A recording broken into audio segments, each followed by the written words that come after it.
Hello' everyone, মই প্ৰিয়মে আপোনালোক সকলোকে মাইণ্ড মেপ এডুকেশ্যনলৈ স্বাগতম জনালোঁ। বহুত দিন ভিডিঅ' দিয়া হোৱা নাই, হয় গম পাইছোঁ। মূলতঃ দুইজন এডমিনে যিহেতু এবাৰ মেইনছ কোৱালিফাই কৰা হৈছিলে সেইকাৰণে আমি ইণ্টাৰভিউৰ কাৰণে ব্যস্ত থাকিব লগা হৈছিলে কিছু, সেয়েহে আমাৰ ভিডিঅ' দিয়াত পলম হৈছে। গতিকে আজি আমি বহুত দিনৰ মূৰত আহিছোঁ। আমি এটা বহুত ইম্পৰ্টেণ্ট টপিক লৈ আহিছোঁ। টপিকটো হৈছে APSC CC 2025ৰ প্ৰিলিমিনেৰী এক্সাম। যিহেতু ইণ্টাৰভিউ বৰ্তমান শেষ হৈছে 29 নৱেম্বৰ তাৰিখে আৰু এতিয়া ডিচেম্বৰ মাহ সোমাইছে, আৰু ডিচেম্বৰ মাহতে হয়তো আমাৰ নটিফিকেশ্যনটো আহি যাব লাগে 2025ৰ। এটা নটিফিকেশ্যনত ভেকেঞ্চি কিমান থাকে সেইবোৰ আমি একো স্পেকুলেশ্যন নকৰোঁ, সেইটো আমি গম পাই যাম কিমান আছে। কিন্তু আমি এতিয়াৰ পৰা ষ্ট্ৰেটেজি এটা বনাব লাগিব যে 2025ৰ এক্সামটোত আমি কেনেকৈ বঢ়িম, আমি কেনেকৈ ক্লিয়াৰ কৰিম। গতিকে সেই বিষয়ে আমি আগবাঢ়িম। গতিকে again my name is Priyamjit Neog. I have given 2023 যিটো ইণ্টাৰভিউ আৰু 2024 ৰিচেণ্টলি মই ইণ্টাৰভিউ দি থৈ আহিছোঁ। চ' এইটোৱে হৈছে মোৰ চমু ইণ্ট্ৰডাকশ্যন। আমি এতিয়া ভিডিঅ'টো আৰম্ভ কৰোঁ। ফাৰ্ষ্ট শ্লাইডটো মাৰ্চ 2025তে কি হ'ব, আমাৰ প্ৰিলিমছ এক্সাম হ'ব খুব সম্ভৱ। কাৰণ আমি যদি লাষ্টৰ হেৰিখিনি চাওঁ, 2 বছৰৰ চাওঁ আমি ট্ৰেক ৰেকৰ্ডখিনি, মাৰ্চতে হৈছে 17 or 18 মাৰ্চত হৈছে। এইবাৰ যদি চাই 18ত হৈছে আই গেছ, আৰু আগৰবাৰ 17 মাৰ্চ তেনেকৈ কিবা এটা হৈছিলে। চ' মাৰ্চত হ'ব। আৰু জুন জুলাই 2025ত কি হ'ব, জুন বা জুলাই 2025ত হ'ব মেইনছ এক্সাম। প্ৰায় মাৰ্চ এপ্ৰিল মে জুন, প্ৰায় 2 বা 3 মাহৰ, 2.5 বা 3 মাহৰ এটা গেপ থাকিব মেইনছৰ কাৰণে, ঠিক আছে। চ' আমাৰ মাৰ্চত প্ৰিলিমছ এক্সাম হ'ব আৰু জুন জুলাই মেইনছ এক্সাম হ'ব। চ' তেনেকৈ যদি আমি চাওঁ, আমাৰ এতিয়া যদি ডিচেম্বৰ হয় তেন্তে আমাৰ হাতত কিমান আছে, ডিচেম্বৰ, জানুৱাৰী, ফেব্ৰুৱাৰী, মাৰ্চৰটো প্ৰায় মিডত হ'ব। গতিকে আমাৰ হাতত প্ৰায় 80 ডেইজ আছে। আমি যদি খুব ৰাফলি চাওঁ 80 ডেইজ আছে। গতিকে আমি কি কৰিব লাগিব, 80 ডেইজত আমি ৰিজাল্টটো পাবলৈ হয়। ৰিজাল্ট পাবলৈ হ'লে আমি কি কৰিব লাগিব, ৰিজাল্ট মানে কি, আমি কোৱালিফাই কৰিবলৈ হয় প্ৰিলিমছ। আমি টাইমটো চাব লাগিব, এফৰ্টটো চাব লাগিব, ঠিক আছে। টাইমটো মই ধৰি দিছোঁ, মই 80 ডেইজে আছে ৰাফলি, বাট 80 বুলি ধৰা নাই। কাৰণ কি হ'ব, আমাৰ নিউ ইয়েৰ আহিব, এতিয়া আমাৰ খ্ৰীষ্টমাছ আহিব, বহুতৰ পিকনিক যাব, বহুতৰ গা বেয়া হ'ব পাৰে। গতিকে 10 দিন আমি এটা মাইনাছ কৰি দিছোঁ, মই 70 ডেইজ ৰাখিছোঁ ৰাফলি, ঠিক আছে। 70 ডেইজ আমাৰ হাতত আছে তেনেকৈ চালে। আৰু এফৰ্টটো কি হ'ব, এফৰ্টটো মানে কি হ'ব, এফৰ্টটো ডিপেণ্ড কৰিব আপোনাৰ ষ্টেজ অফ প্ৰিপেৰেশ্যন কোনটো আছে, আপুনি কোনটো ষ্টেজত আছে প্ৰিপেৰেশ্যনৰ। যিহেতু আমি আগতে ভাগ কৰি দিছোঁ ষ্টেজ অফ প্ৰিপেৰেশ্যন কি থাকিব পাৰে, এছপাইৰেণ্টৰ 3টা থাকিব পাৰে। The first is beginner, second is intermediate, আৰু থাৰ্ডটো হ'ব এডভান্স, ঠিক আছে। চ' বিগিনিয়াৰ কি হ'ব, বিগিনিয়াৰ মানে যিসকলে পঢ়া শুনা কৰি আছে, NCERTs পঢ়িছে বা নিউজ পেপাৰ পঢ়িবলৈ আৰম্ভ কৰিছে, তেওঁলোকে পৰীক্ষা দিয়া নাই আজিলৈকে, তেওঁলোক বিগিনিয়াৰ। ইণ্টাৰমিডিয়েট মানে কোন হয়, ইণ্টাৰমিডিয়েট মানে সেইসকল যিসকলে হয়তো পৰীক্ষা দিছে, ক্লিয়াৰ হোৱা নাই, কিন্তু পঢ়া শুনা কৰি আছে, চিলেবাছ প্ৰায় 50% খতম কৰিছে, তেওঁলোক হৈছে ইণ্টাৰমিডিয়েট। আৰু এডভান্স কোন হয়, এডভান্স যিসকলে হয়তো ইণ্টাৰভিউত বহিছে বা মেইনছ দিছে বা প্ৰিলিমছ ক্লিয়াৰ কৰিছে, সেইখিনি হৈছে এডভান্স। গতিকে তেওঁলোকৰ সকলোৰে কাৰণে হেৰিটো বেলেগ হ'ব, কি হয় আপোনাৰ এফৰ্টটো বেলেগ হ'ব। এতিয়া বিগিনিয়াৰজনক যদি 70 দিনৰ প্ৰায় 70 দিনেই তেওঁলোকে ভালকৈ দিবলগীয়া হয় এফৰ্ট, ইণ্টাৰমিডিয়েটজনে প্ৰায় 40 দিন দিও সেইটো সমান ৰিজাল্ট পাব পাৰিব, আৰু এডভান্সজনে প্ৰায় 10 দিন পঢ়িব, প্ৰিলিমছ ক্লিয়াৰ কৰিব পাৰিব। গতিকে সকলোৰে কাৰণে বেলেগ বেলেগ হ'ব। এতিয়া আমি মেইনলি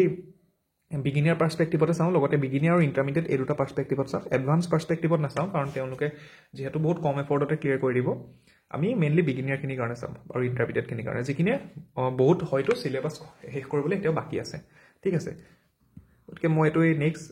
কেইটামান ৰুল বনাই দিছোঁ, এইকেইটা আমি ফ'ল' কৰিব লাগিব আমি যদি প্ৰিলিমছটো ক্লিয়াৰ কৰিব বিচাৰোঁ, বা আমি পৰীক্ষাটোত ভালদৰে আমি সফল হ'ব বিচাৰোঁ, ফাৰ্ষ্ট টেষ্টটো আৰু পিছৰ ষ্টেপকেইটাত। ৰুল নম্বৰ 1টো কি হ'ব, you will not get selected by scoring very high in prelims. You will not get selected, এইটো মানে হেৰি কোৱা নাই দেই, চিলেক্টেড মানে প্ৰিলিমছৰ চিলেক্ট কোৱা নাই, যে আপুনি অভাৰঅল আপুনি ACS বা APS বা AFS আপুনি নহয়, প্ৰিলিমছত আপুনি বহুত মাৰ্কছ ক্লিয়াৰ পাই পেলাই। প্ৰিলিমছত আমাৰ কিমান মাৰ্কছ থাকিব, প্ৰিলিমছত আমি জেনেৰেল ষ্টাডিজখনৰ কথা কৈছোঁ, GS 1খন, সেইখনত 200 নম্বৰ থাকিব, আৰু ইখনটো CSATখনত 200 নম্বৰ থাকে। তাত আমি কি পাব লাগে, তাত আমি 66.5 পাব লাগে, বা আমি 67 বুলি ধৰি ল'ম, ঠিক আছে, ইমানটো পাব লাগে। চ' আমি GS 1খনৰ কথা কৈছোঁ, GS 1খনত 200 নম্বৰ থাকে। এতিয়া আপুনি 200ৰ ভিতৰত যদি 200 পায়, আপোনাক কৈ নিদিয়া যে আহা তুমি ৰেংক 1 লৈ লোৱাহি, আপুনি you have to again give mains in interview, তাৰপিছতহে আপোনাৰ চিলেকশ্যন হ'ব। গতিকে 200 পাই আপোনাৰ হেৰি নাই, 200 পাবলৈ কি হ'ব, বহুত হাই মাৰ্কছ পালেও আপোনাৰ একো লাভ নহয়, মূল কথাটো হ'ল। চ' কি হ'ব লাগিব, আপুনি এনেকৈ কৰিব লাগিব বস্তুটো, যে আপুনি ফ'কাছটো অকল প্ৰিলিমছতে দিলে নহ'ব, আপুনি ফ'কাছটো মেইনছতো দি থাকিব লাগিব। প্ৰিলিমছৰ লগে লগে ইণ্টিগ্ৰেটেড এটা ষ্টাডি কৰিব লাগিব, আপুনি চাইমালটেনিয়াছলি মেইনছৰ কাৰণে পঢ়ি থাকিব লাগিব। নহ'লে কি হ'ব, নহ'লে কিন্তু অকল প্ৰিলিমছে ক্লিয়াৰ হ'ব, পিছত ক্লিয়াৰ নহ'ব মেইনছ, কাৰণ কম্পিটিশ্যন বহুত বাঢ়ি গৈছে এতিয়া।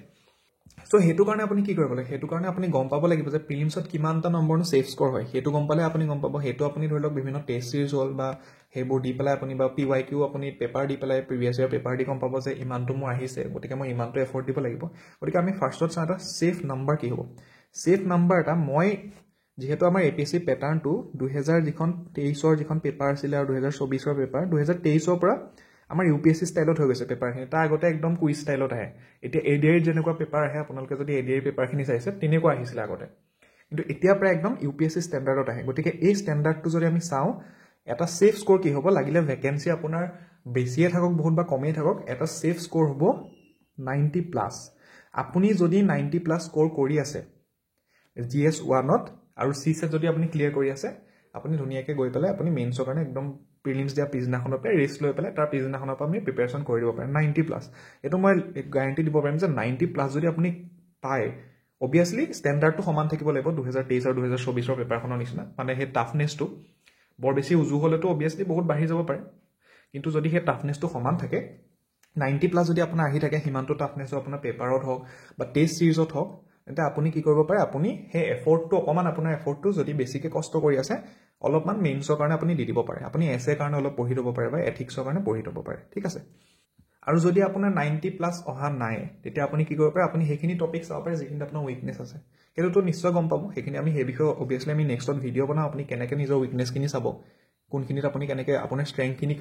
আগবঢ়াই লৈ পেলাই উইকনেছখিনিতো কাম কৰিব সেইখিনিত আমি পিছত অবভিয়াছলি আমি ভিডিঅ' বনাম কিছুমান ডিছকাছ কৰিম ঠিক আছে গতিকে এইটো হ'ব আমাৰ প্ৰথম ৰুলটো কি হ'ব যে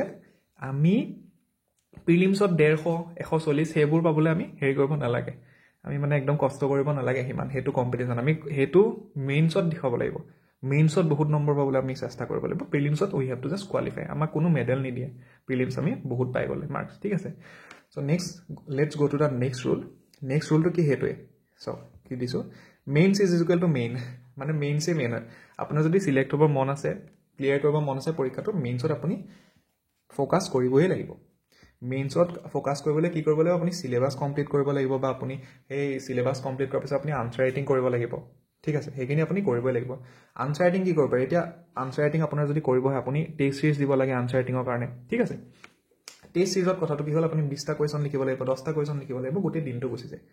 আপুনি এই ক্ষেত্ৰত আমাৰ মাইণ্ড মেপ এডুকেশ্যনে আমি আপোনাক হেল্প কৰিব পাৰোঁ কেনেকৈ আমাৰ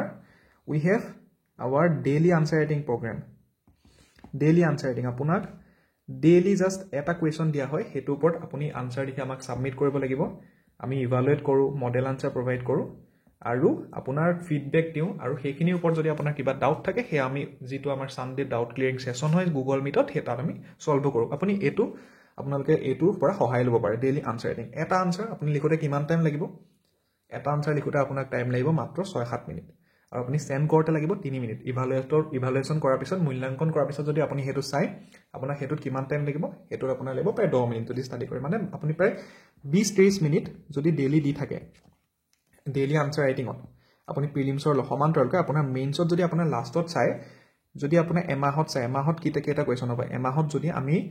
হেৰি কৰোঁ এমাহত প্ৰায় আপোনাৰ 25-30টা কুৱেশ্যন আপোনাৰ হৈ গ'ল ঠিক আছে 25-30টা বেলেগ বেলেগ টপিক আপুনি গম পাই গ'ল মেইনছৰ কাৰণে তাৰপিছত যদি আপুনি 2-3 মাহলৈকে চাই এতিয়াতো আমাৰ হাতত কিমান আছে প্ৰায় 80 দিন আছে প্ৰায় 3 মাহ আছে 3 মাহত প্ৰায় কিমান হ'ব 90টা টপিক আপোনাৰ কভাৰ হৈ যাব চ' আপুনি এইটো আমাৰ চাব পাৰে আমাৰ প্ৰস্তুতি শীৰ্ষক ডেইলি আনচাৰ ৰাইটিং প্ৰগ্ৰেম আছে আৰু তাত আমি ইংৰাজী সমান্তৰালকৈ অসমীয়া মিডিয়ামত অৰ্থাৎ ইংলিছ এণ্ড আছামিজ দুয়োটা মিডিয়ামতে উপলব্ধ আৰু আমি নেক্সট শ্লাইডটোলৈ যাওঁ নেক্সট শ্লাইডটো হৈছে আমাৰ ৰুল 3টো আমি কি দিছোঁ conceptual clarity versus doing PhD এইটো বৰ এটা ডাঙৰ মানে সমস্যা হয় কি হয় যে আমি চাব লাগে একচুৱেলি এইটো চিভিল ছাৰ্ভিচ এক্সামটো হৈছে এটা কম্পিটিটিভ এক্সামত আমি এক্সামটো ক্লিয়াৰ কৰাত গুৰুত্ব দিব লাগে বৰ বেছি আমি জ্ঞান আহৰণ কৰিব নালাগে জ্ঞান আহৰণ কৰা মানে মই এইটো কোৱা নাই যে আপোনালোকে একেবাৰে ইডিয়ট বনি বহি থাকিব সেইটো কথা নহয় জ্ঞান আহৰণ বেছি কৰা মানে এটা টপিকৰ ওপৰত যে একদম ডিপলি সোমাই গৈ পেলাই সেইটোৰ ওপৰতে বহুত ডিছকাছ কৰি থাকে একদম বিভিন্ন গ্ৰুপত আমি দেখিবলৈ পাওঁ টেলিগ্ৰাম গ্ৰুপ হওক হোৱাটছএপ গ্ৰুপ হওক বা বন্ধুবৰ্গৰ মাজত সেইটো একদম আননেচেচাৰী কথা আপুনি কি কৰিব লাগিব আপুনি গুৰুত্ব দিব লাগিব কনচেপচুৱেল ক্লেৰিটিৰ ওপৰত ঠিক আছে এতিয়া আমাৰ ধৰি লওক সুপ্ৰিম কোৰ্টে কিবা এটা ৰায়দান দিলে ঠিক আছে আপুনি সেইটো বুজি পালে হৈ গ'ল সেইটোৰ ওপৰত কিছুমানে কি কৰিব দে উইল ডু PhD এইটো কেলে দিলে এইটোতো দিব নালাগে এইটো ৰং হয় সেইটো আপুনি জানো সেইটোৰ ওপৰত আপুনি ইমান বিতৰ্ক কৰি নিজৰ মাজতে কথা পাতি জানো কিবা এটা কৰিব পাৰিব সমাধান অবভিয়াছলি হেতু কৰিব লাগিব আমি এজ এন ইনফৰ্ম সিটিজেন যদি আমি হ'ব হয় দেশখনৰ হেতু কৰিব লাগিব কিন্তু সব কথাতে যদি আমি হেতু কৰো আমাৰ এক্সাম ক্লিয়াৰ নহয় কাৰণ কি হ'ব আমাৰ সিলেবাস বহুত আছে আমি সব টপিকত কনসেপচুৱেল ক্লেৰিটিটোহে ল'ব লাগিব যে এই কনসেপচুৱেল ক্লেৰিটি মানে কি বুজায় যে এই টপিকটো কি হয় মই বুজি পাইছো নে হয় মই বুজি পাইছো আৰু এইটোক মই যেতিয়া পৰীক্ষাত আহিব মই প্ৰিলিমছত যেতিয়া আহিব মই এমসিকিউ ষ্টাইলত মই এইটো কেনেকৈ সলভ কৰিম আৰু মেইনছত যেতিয়া আহিব ইয়াৰ ওপৰত মই আনসাৰ কেনেকৈ লিখিম 150টা ৱৰ্ড 250টা ৱৰ্ড কেনেকৈ লিখিম কেনেকৈ ষ্ট্ৰাকচাৰেল লিখিম সেইটো হ'ব কনসেপচুৱেল ক্লেৰিটি ঠিক আছে একদম একেবাৰে গৈ PhD কৰা এই চৰকাৰ সমালোচনা কৰা বা এইটো কাম আমুকে কৰা নাই বিৰোধিতা কৰা নাই সেইবোৰ কথা বেছি আলোচনা কৰি লাভ নাই গতিকে আপুনি কি কৰিব লাগিব কনসেপচুৱেল ক্লেৰিটিৰ ওপৰত এইটো কাম কৰিব লাগিব এইটো ক্ষেত্ৰত মুনাল পেটেল বুলি এজন আছে আমাৰ যিসকলে একদম প্ৰিপেৰেশ্যন কৰি থাকে ইকনমি পঢ়িছে তেওঁলোকৰ গম পায় তো মুনাল পেটেলে এইটোত কয় যে কিবা যদি কোনোবাই এনেকৈ PhD বেছি কৰে বা তেওঁক যদি ডাউট সোধে বেছিকে তেতিয়া কয় যে you can write a letter to the prime minister but সেইটো এতিয়া আমাৰ প্ৰয়োজন নহয় ঠিক আছে সো এইটো এটা হেৰি হয় এটা জোক টাইপৰ হয় বস্তুটো তেওঁ এইটো কয় কাৰণ বহুতে কি হয় ডাইভাৰ্ট হৈ যায় মেইন টপিকটোৰ পৰা আমি মেইন বস্তুটোত থাকিব লাগিব আমি কি হয় it is a competitive exam we have to clear our concept first তাৰ পিছত আমি যদি পিছত PhD এক্সট্ৰাকে কৰোঁ সেইটো বেলেগ কথা কিন্তু আমি মেইন পৰীক্ষাত দেখিবলৈ আমাৰ conceptual clarity is the main so' next roll number 4 যাওঁ 4টো হৈছে ইম্পৰ্টেণ্ট ছাবজেক্টছ মানে মই প্ৰিলিমছৰ ক্ষেত্ৰত কৈছোঁ এটা কি আছিলে এখন হেৰি আছিলে এনিমেল ফাৰ্ম বুলি এখন কিতাপ আছে ঠিক আছে এনিমেল ফাৰ্ম বুলি পঢ়িব বহুত ধুনীয়া কিতাপ সৰু কিতাপ হয় একদম জৰ্জ অৰৱেলৰ কিতাপ এখন আছে জৰ্জ অৰৱেলৰ এজন তেওঁ কি হৈছে তেওঁ এনিমেল ফাৰ্মত এটা লাইন আছে উক্তি আছে যে অল এনিমেলছ আৰ ইকুৱেলছ বাট ছাম এনিমেলছ আৰ মোৰ দেন ইকুৱেলছ তো তেনেকৈ বুলি এটা আছে যে সকলো জন্তুৱে সমান হয় কিন্তু কিছুমান জন্তু মানে সমানতকৈ অকণমান বেছি তেনেকুৱা টাইপৰ কিবা এটা আছিলে একজেক্ট নহ'ব পাৰে মোৰ ক্ষমা কৰিব যদি কিবা ভুল হৈছে চ' এইটোত কি হয় যে চব ছাবজেক্টে সমান হয় কিন্তু কিছুমান ছাবজেক্টৰ ৱেইটেজটো বেছি থাকে গতিকে আমি কিছুমান কিকেইটা আছে সেইকেইটা মই দি দিছোঁ সেইকেইটা মই কি দিছোঁ ত্ৰিমূৰ্তি বুলি বা ত্ৰিভুজ এটাকে দি দিছোঁ দেখাই দিছোঁ যে একদম বহুত বেছি ৱেইটেজ কোনকেইটাত থাকে প্ৰিলিমছত যিটো বেছিকেলি বেলেগৰ বেলেগ মত হ'ব পাৰে বিভিন্ন মানুহৰ কিন্তু মই লাষ্টৰ দুটা প্ৰিলিমছ দিছোঁ নিজে ক্লিয়াৰ কৰিছোঁ ভাল মাৰ্কছেদি এইকেইটা ছাবজেক্টত মই বহুত মানে হেৰি দিছিলে আৰু ইম্পৰ্টেঞ্চ দি পেলাই নিজে মই লাভ পাইছোঁ চ' ফাৰ্ষ্ট ছাবজেক্ট ইজ আছাম কেলৈ ইমান ইম্পৰ্টেণ্ট হয় আছাম মানে একদম অভাৰঅল আছাম এনেকৈ যদি অভাৰঅল আছাম বুলি চাওঁ দেখিলে শুনিলে বহুত ডাঙৰ যেন লাগে কিন্তু বহুত ডাঙৰ নহয় একদম বহুত কম বস্তু আছে অভাৰঅল আছাম কি হয় আমাৰ চিলেবাছখনত লিখাই আছে 30 to 35% কুৱেশ্যন 30% to 35% কুৱেশ্যন মানে 30-30টাৰ পৰা 35টা কুৱেশ্যন কি হ'ব অসমৰ ওপৰত সুধিবই লাগিব আৰু সোধেও ঠিক আছে কেতিয়াবা বেছিয়ে সুধি দিয়ে চ' আছাম 30 to 35 কুৱেশ্যন তাৰপৰা সেই পলিটি আপোনাৰ যি হওক নহওক পলিটিৰ পৰা আপুনি 8টা বা 10টা কুৱেশ্যন আহিবই আহিব ডাইৰেক্ট হওক ইনডাইৰেক্ট হওক কেইটা কুৱেশ্যন হ'ল প্ৰায় 45টা কুৱেশ্যন কাৰেণ্ট এফেয়াৰ্ছৰ পৰা 20টা কুৱেশ্যন ধৰি থওক ইয়াতকৈ কম নহয় 20টা কুৱেশ্যন লিংক হৈ ডাইৰেক্ট ইনডাইৰেক্ট সুধিবই চ' কিমান হ'ল আমাৰ 32 যদি ধৰ 30 + 10 40 60 question 60 into 2 how many marks 120 marks আমাক লাগে কিমান 90 marks লাগে আমাক যদি আমি এই তিনিটা বস্তু ভালকৈ চাওঁ আমাৰ হৈ যাব কিন্তু অবভিয়াছলি আমি বেলেগ টপিক ইগনোৰ কৰিব নালাগে আমি ইকনমি চাব লাগিব আমি হিষ্ট্ৰী চাব লাগিব সায়েন্স এণ্ড টেকনলজি চাব লাগিব ঠিক আছে আমি এনভাইৰনমেণ্টটো চাব লাগিব কাৰণ সেইবোৰৰ পৰা আমাৰ শুদ্ধ হ'ব গতিকে সেইখিনিও চাব লাগিব কিন্তু এই তিনিটা ছাবজেক্টত আমি এটা গ্ৰিপ বনাব লাগিব ভালকৈ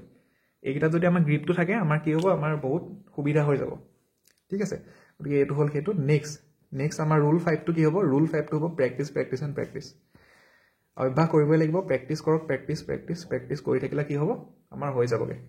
কেনেকৈ হৈ যাব আপুনি প্ৰেক্টিছ এটা কি কৰিব লাগিব প্ৰিলিমছৰ কাৰণে আপুনি MCQ প্ৰেক্টিছ কৰিব লাগিব অকল পঢ়ি থাকিলে নহ'ব পঢ়ি থাকিলে কি হ'ব যদি পঢ়ি আছে অকল পঢ়ি আছে পুৰা পঢ়িছে সকলো পঢ়িছে গোটেই কিতাপ পঢ়িলে সব কিতাপ পঢ়িলে কিন্তু লাষ্টত কি হ'ল যেতিয়া আপুনি পৰীক্ষাতহে গৈছে দিবলৈ গৈছে দেখিছে আপোনাৰ লাষ্টত টাইমেই নহ'বগৈ গোটেই কুৱেশ্যনখিনিয়ে কভাৰ কৰিব নোৱাৰিব গতিকে আপুনি কি কৰিব লাগিব প্ৰেক্টিছ কৰিবলৈ ফাৰ্ষ্ট অফ অল আপুনি হয়তো টেষ্ট চিৰিজ দিব পাৰে আৰু টেষ্ট চিৰিজ যদি দিব নিবিচাৰে আমাৰ মাইণ্ড মেপ APSC বুলি এটা টেলিগ্ৰাম গ্ৰুপ আছে ঠিক আছে মাইণ্ড মেপ APSC আপুনি যদি চাৰ্চ কৰে পাই যাব আৰু আমাৰ ইউটিউবৰ এইটো যিটো ভিডিঅ' হ'ব তাৰ লিংকতো পাই যাব গ্ৰুপ আছে তাত আমি ট্ৰাই কৰিছোঁ ডেইলি যিটো মানে আমাৰ APSC ষ্টেণ্ডাৰ্ডত প্ৰায় 5টামান কুৱেশ্যন আমি ডেইলি দি থাকিবলৈ চেষ্টা কৰিছোঁ তো ফ্ৰী অফ কোৰ্চ হৈ আছে বৰ্তমান আপুনি তাত কুৱেশ্যনখিনি দিয়া হ'ব আপোনালোকে এটেম্প কৰিব পাৰে গৈ পেলাই এটেম্প কৰাৰ লগতে কি পাব কুৱেশ্যনটো যে এটেম্প কৰিছে তাৰপিছত যিখিনি হেৰি হয় তাত কুৱেশ্যনৰ ইনচাইটছখিনি আছে লাইক হেৰিখিনি কি হয় যে কোনোবা এটা চেণ্টেন্স যদি ভুল হয় সেইটো কেলৈ ভুল হয় তাৰ শুদ্ধ চেণ্টেন্সটো কি হ'ব তাৰ ঠাইত বা কোনোবা এটা ষ্টেটমেণ্ট যদি শুদ্ধ হয় তাৰ হেৰিটো কি হ'ব মেইন